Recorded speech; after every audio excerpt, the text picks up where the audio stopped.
Hello, welcome back to Turtles Hot Rods. Today, we're going to start cutting this vintage motorcycle. Turn it into something cool and custom. I did actually drive it for the first time in probably 20 years earlier tonight, albeit it was only about maybe 50 feet or so, to get it from my house onto the trailer. Here's a little video clip of me driving it for the first time.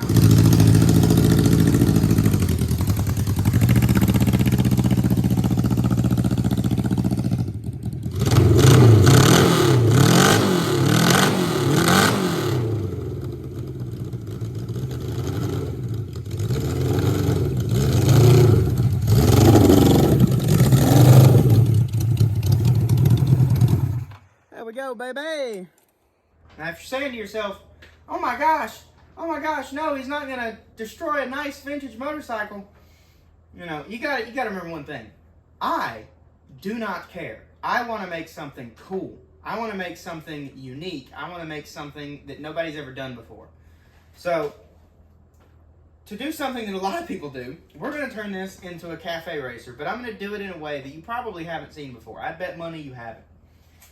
We're going to start by cutting the tail section of the frame here. We're going to remove the little part of the frame that holds the rear pegs. We're going to cut these brackets off that hurt whenever I sit on the frame. And we're going to chop down the fender. But anyway, let's get to cutting. We have no need for this bracket or this bracket. And, hey Oreo, what you doing there, buddy? What you think? What, do you like my motorcycle? Do you like it? I don't think he likes it. Oreo, what do you think? What do you think of the new motorcycle, huh? What do you think? I know I smell funny. Patrick made me pick up sour deer bait or something. What do you think of the motorcycle, huh? He's just interested in the smells. He doesn't care about it. So, we're going to cut it right about there. Where we're going to cut it at. Right behind the shock tower.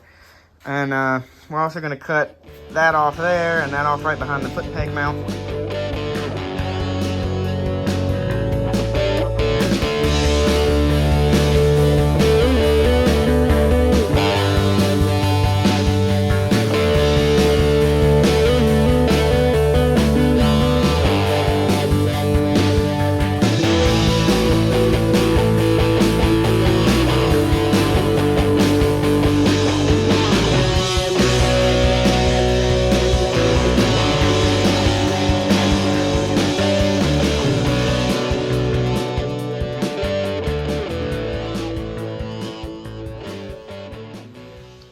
So you can see how much I have removed. We're basically stripping this bike down to get only the essentials. It's just a little fun little popping around town motorcycle, racing from cafe to cafe, basically.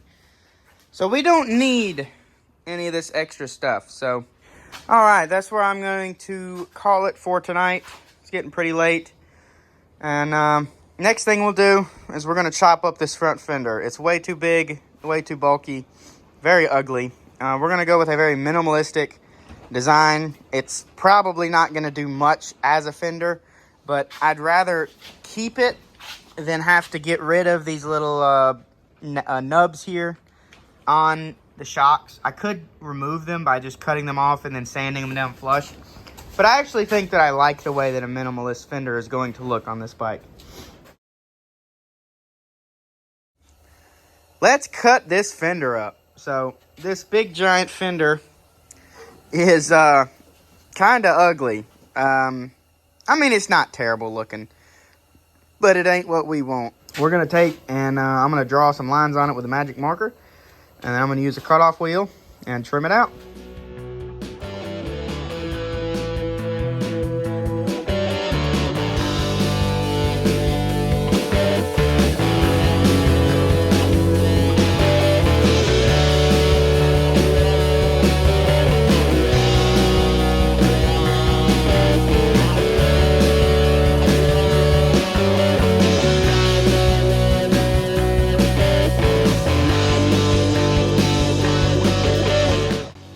That looks interesting for sure.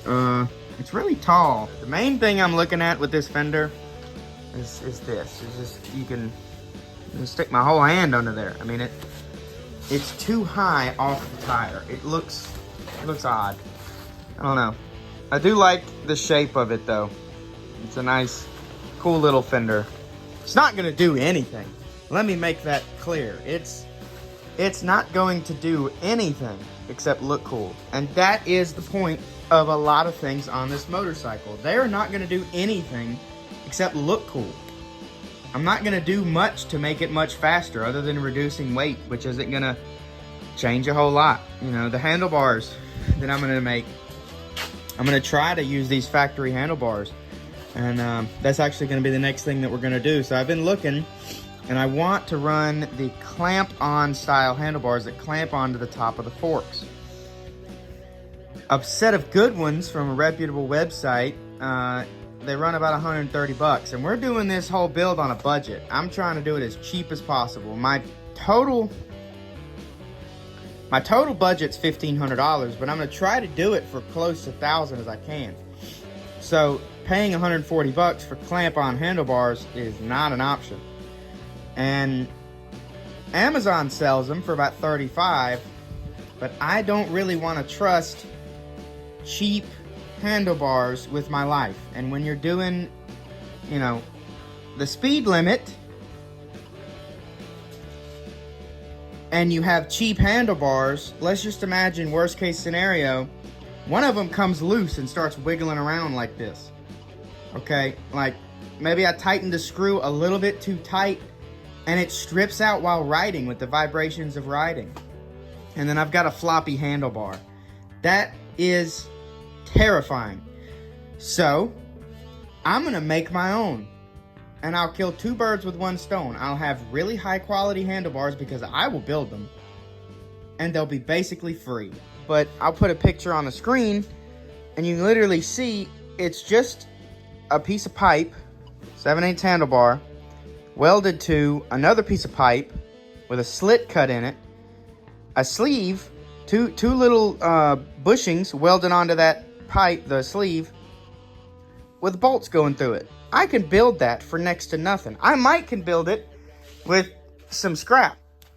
I saw this, which I'd forgotten about. This is the drive shaft that came out of my dad's 69 C10, and we're not going to use it because it's been converted from a long bed to a short bed, so we don't need a double jointed drive shaft anymore. It's not really worth much because anybody restoring these trucks is going to get a new drive shaft or they're going to refurbish their old one. So I'm going to cut this thing up, see how thin the walls are or thick the walls are of the tubing. It looks to be about right, and I'm going to see if I can use that to make my coupler piece that goes over the forks. I took the motorcycle apart, and I did that because I need to be able to slide my handlebar over.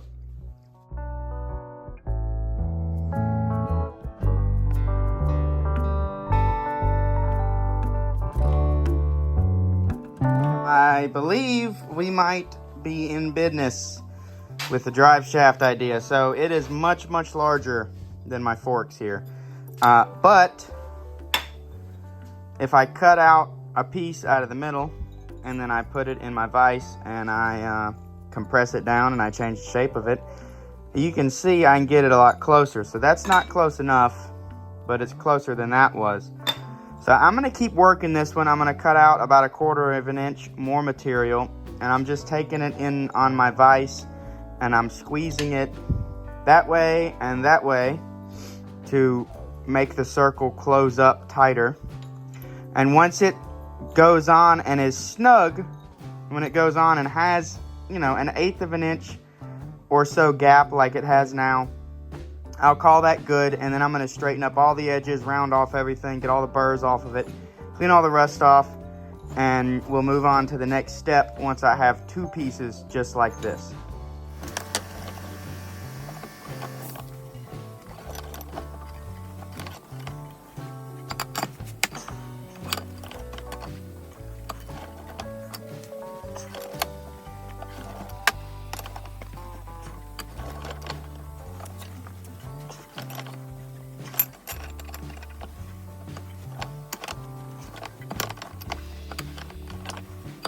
It's just barely too small. And it's also shaped like a Dorito. So I gotta fix both of those things. So Mr. Pipe here is gonna meet Mr. Driveshaft. I mean, it's late. Mr. Pipe here is gonna meet Mr. Hammer, and they're gonna become friends. And I'm gonna open this up and then put it on the pipe and try to shape it. All right, I have them happy now. You can see they spin pretty freely. There's a little bit of rust on the, they move up and down pretty freely, both of them. And there's not a whole lot of side-to-side play. There's a little bit on this one. There's absolutely none on this one. But whenever we tighten them down, that'll close up. And we'll take our handlebars and we'll weld our handlebars right onto this. And then we will have Cafe Racer handlebars for virtually free. Because I'm going to use some pipe I have laying around, or I'm going to cut up the factory handlebar.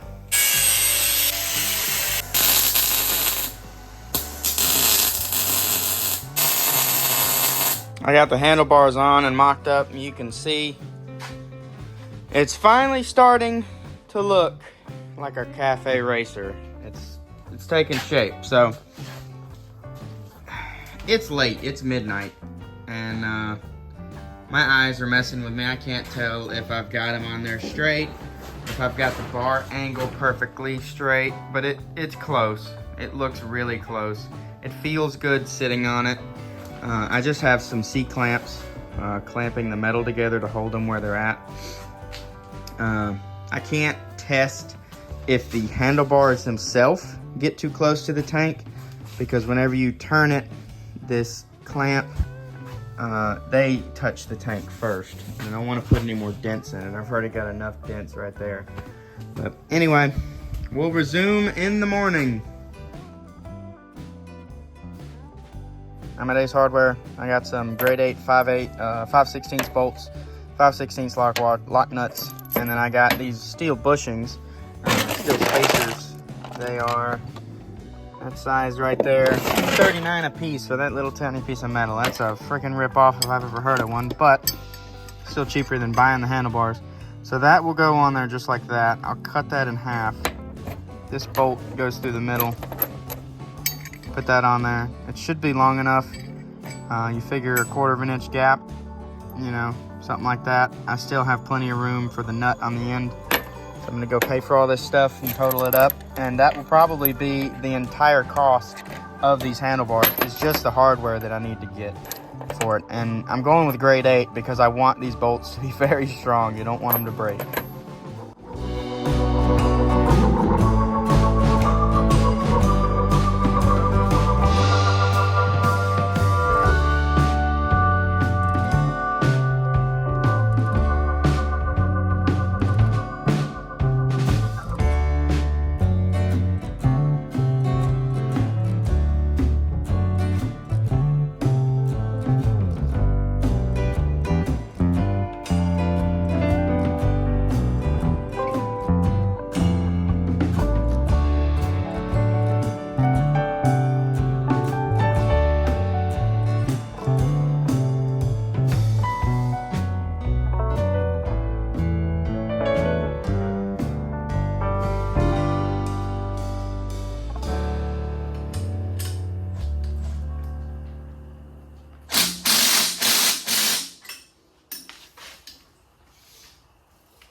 That looks about right.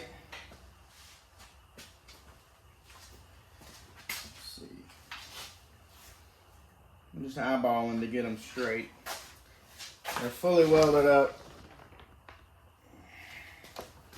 Oh, it's close.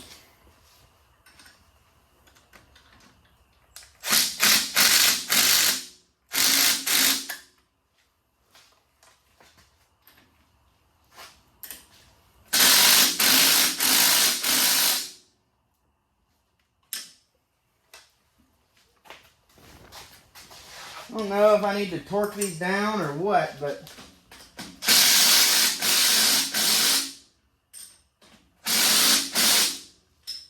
I mean, it's clamping. It's clamping down tight. especially on this one. I don't know if I can move them or not. I don't know how I would know if I can move them.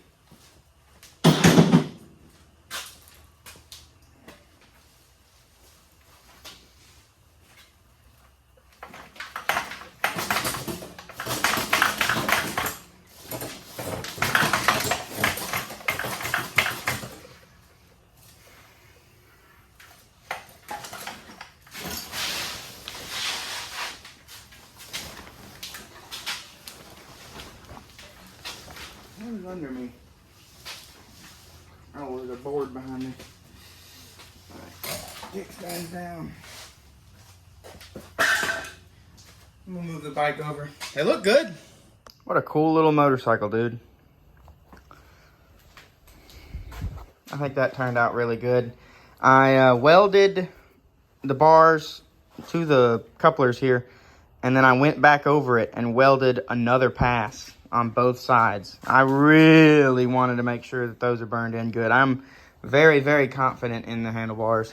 You can see there's still room for them to close up even more if they needed to, but I don't think they need to. This one I might take off and open it up a little bit more, actually, the top one there. But this side over here has got plenty. So when those are tight, I know they're tight because it's clamping and the clamp can't close all the way. So it's not tight because the clamp is closed. It's tight because it's tight to the bars underneath it. But very happy with how that turned out. Whenever I was moving the bike from going this way to going right here, I did notice that my hands actually get smushed in between the tank and the bars. And if you turn the wheel all the way and you look right in there, the bolt head touches the tank. Now, I haven't let it dent it. If it tried to fall over like that, it definitely would dent it. But what I'm gonna do to fix that, here is this guy right here. That is your steering stop. So when you're turning right, it hits this other piece of metal right there, and when you're turning left, it hits this part on the neck. And I'm simply going to I'm just going to weld a nut right there, and then I'm going to weld a nut to right there on the actual bike. And what that's going to do is it's going to limit the range of motion. I'm just sitting here putting brake lever and clutch lever and stuff back on, and I got a new clutch cable and was changing it out, and the little return spring right here, this little return spring for this clutch cable in here goes from there to there, pulls the little lever down. It snapped at the bottom and it's very rusty, as you can tell. So I'm gonna go get a replacement in town before the stores close. Spring acquired. It come in a 2-pack. And it was $5. I got the new clutch lever on, adjusted the cable. I have no idea if it's right, but it feels good. A little bit of wiggle, and it feels solid. My new cable, I swear, is longer than the old one, but maybe I can tuck that in behind the new headlight and stuff whenever it comes in. But I was just working on getting rid of some of these extra cables that I'm not going to use, like the RPM. For the digital gauge is electronic, so it just has a little deal that hooks on the spark plug wire, and that's how it reads RPM. And the speedometer, I don't need an actual speedometer cable. It's electronic as well. So I'm just removing that kind of stuff. And the RPM gauge never worked, and I now know why. This was a pain in the butt to get off. But this is the part of the RPM cable that goes into the engine. You can see right there where the teeth ride from the gear. You can see when I twist this shaft turns, right? But this is so rusty that there's no teeth or splines or anything for that to grab onto down inside of there. I don't even know what it would grab in there, but there's nothing for it to grab. And if I try to twist this end of the cable by hand, it goes about 180 degrees and then gets stuck. So I imagine it just got moisture in it and it rusted up. I mean, look down in there. That's pretty nasty. I'm gonna do the right thing. I'm just gonna cut that off and put it back on the bike and pretend like we didn't see it.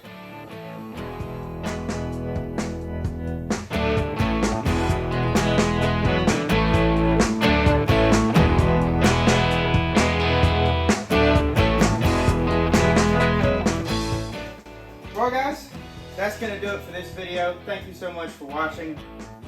We got a lot done in this video. I mean, it is starting to look like a cafe racer now. I'm very happy with how everything looks. We still have a little bit more work to do. I need to add the stops in there so the handlebars don't hit the tank. Right now, if you turn it this far, the starter button engages on the tank. So that's a problem. We will fix that. I still need to take off the material right here that attaches the stock handlebars. I'm going to cut that off and smooth this out and make it look like it was never there. But that'll be next video. I also want to get the brakes going next video, and maybe we'll do the exhaust as well, and possibly start on the tail section and the seat. Thank you guys so much for watching. If you want to see more, I have a video where I got this thing running for the first time after 20 years. I got plenty of videos on the truck, more to come on it. Big things are coming soon. Hopefully we can drive this thing next video if my brake parts come in. Thank you so much for watching. Subscribe if you haven't already, and I'll see you next time.